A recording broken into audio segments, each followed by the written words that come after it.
संपन्नता की ओर बढ़ते कदम, परमात्मा इशारे। ओम शांति। भक्ति मार्ग में कीर्तन का बहुत बड़ा महत्व रहता है। परमात्मा हम बच्चों को इसका भी एक आध्यात्मिक अर्थ बताते हैं। बच्चे, आपके जो कर्म हों वो इतने गायन योग्य बन जाएं, इससे कीर्तन गाए जाते हैं।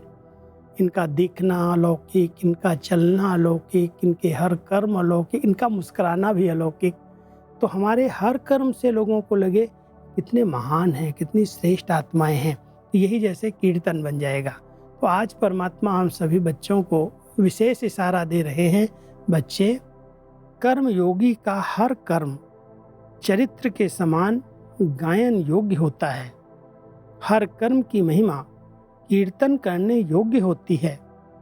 जैसे भक्त लोग कीर्तन में वर्णन करते हैं कि इनका दिखना अलौकिक, चलना अलौकिक, हर कार्य इंद्रियों की महिमा अपरम अपार करते रहते हैं। ऐसे हर कर्म महान अर्थात महिमा योग्य हो। हर कर्म त्रिकालदर्शी बन करने से कभी भी कोई कर्म विकर्म नहीं हो सकता, सदा सुकर्म होता है।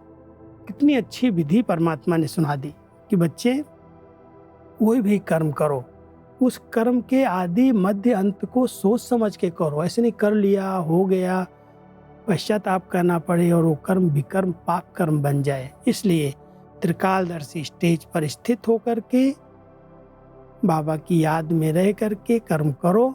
वो कर्म सुकर्म हो जाएगा, श्रेष्ठ कर्म हो जाएगा। वो कभी भी कर्म नहीं होगा, साधारण कर्म नहीं हो सकता।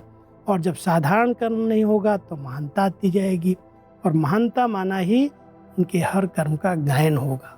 भक्ति मार्ग के अंदर उनके हर कर्म कला के रूप में गाएंगे, चरित्र के रूप में गाए जाएंगे।